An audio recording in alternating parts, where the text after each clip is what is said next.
Hey guys, Scott here, and I'm finally able to show you this video about perfect drums. I'd like to give a huge thank you to Alex for allowing me to get a copy and do this video for you guys. Without any further ado, however, let's load up the demo I put together for this one. Watch out because it's a blistering one.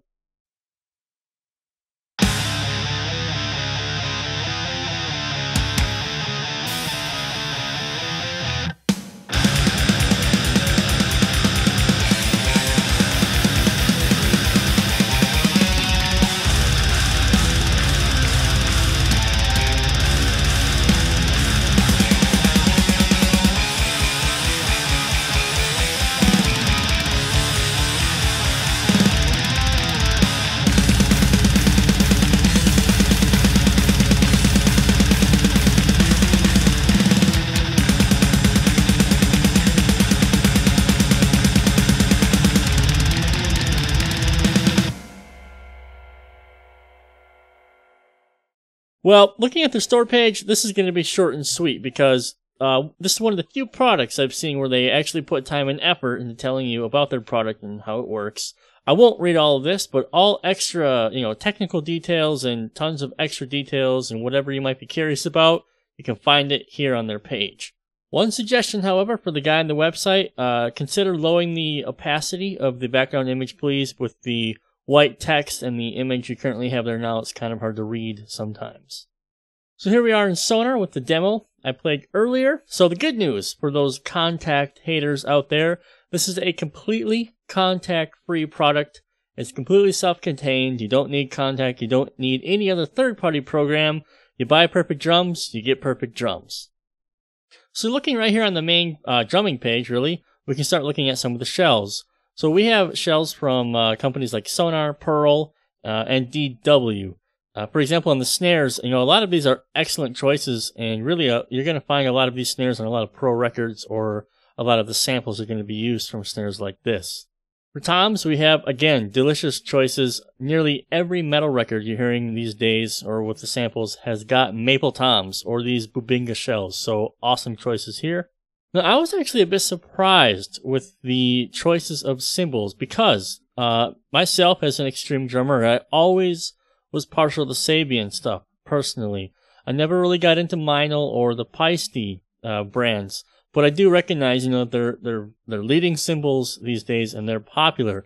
I just personally found the Meinl stuff to be dark, maybe a bit washy, and the Paiste cymbals just had crazy fast attack and just felt thin to me. But anyway, that's just my opinion. Just take that with a grain of salt. With that said, they do sound good in the instrument, and with a little bit of, TLC and EQ, you're going to be just fine. I just wanted to point out also that there's this little quick control panel. When you're selecting the shells and whatever and whatnot, you can actually do panning and level adjustments right here without having to go to the mixer page. This is a really good idea, and it saves on clicking. And moving on to the sampler. This is exactly what it sounds like. You're able to easily create your own samples. You can load up your samples that you've recorded. There are 16 instrument slots that you can use here to create your own full instrument. Now, I've never created my own samples before. I don't have any means of doing it. I'm really not interested in doing it. However, anyone who has their own kit or records lots of kits and you just had a passing idea of trying it, you're going to be able to do it in this product. This is a very unique feature of this instrument, actually, that I've never seen before, and it could serve well for like a whole different crew of people who are just want to make their own drum samples, and this is a way that you could actually do it, and it's a bit easier, I guess, logistically. You can also share your samples. From what I understand, Perfect Drums has a free player, so people can load up your instrument in their DAW without much of an issue. Again, more information of that or about that is on the website itself. Now here we are finally at the mixer. We've got channel strips, a bunch of knobs, maybe I could say some more obvious things. You can create a multi-out configuration as I've done here and adjust each level of each part of the instrument, how much bleed, how much effects you want.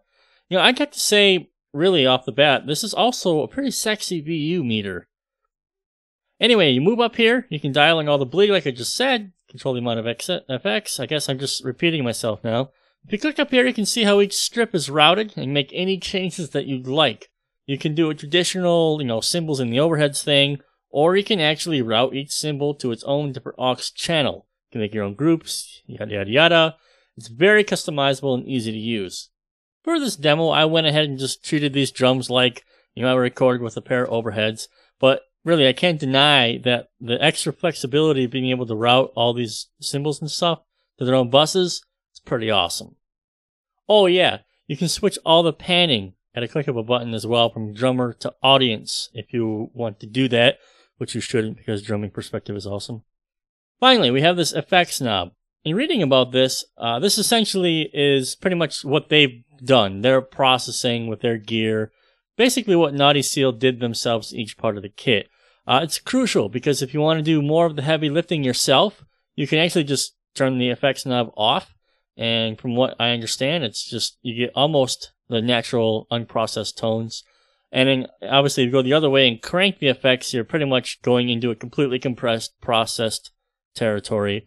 This, again, is great for people who may not really, may not be too good at mixing their own drums and whatever, or it's just an idea for a demo for their bandmates. They don't really want to spend all day, mixing their drums, and they don't want their demo to sound like utter poo-poo. So the way I approach these drums, basically, I just picked a few different samples that I liked and processed them a little bit in the DAW. I decided to keep the drums as vanilla and not change really any settings as possible, just to see what I could do straight out of the gate, not really diving into the program and what kind of quality we could get.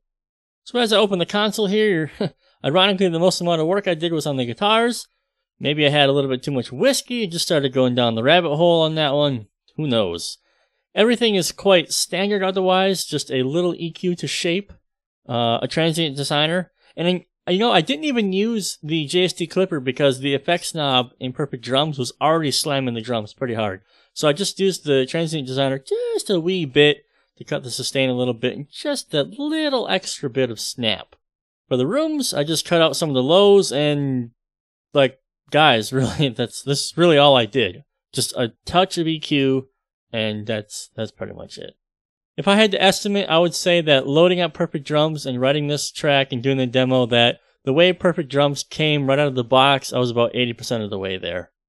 I was really skeptical going into this one because I'm always, wary of someone who calls their product with anything with the word perfect in it. I do have to say, really, that these drums are pretty nearly perfect.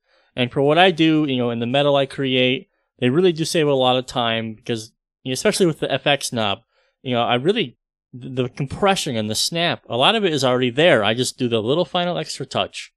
But I guess the biggest thing also, aside from, the pre-processing being quite good, is really just, it's a completely self-contained product. You don't need any third-party thing, and it's a really good self-contained product. And not only that, but you're able to do true multi-track routing with inside aux routing, and you can even create your own multi-sampled instruments. Now, that is pretty freaking cool. Anyway, guys, that covers my review of Perfect Drums. If you like what I do here, go ahead and become a Patreon member and subscribe to my channel. Thanks a lot, guys. Have a good one.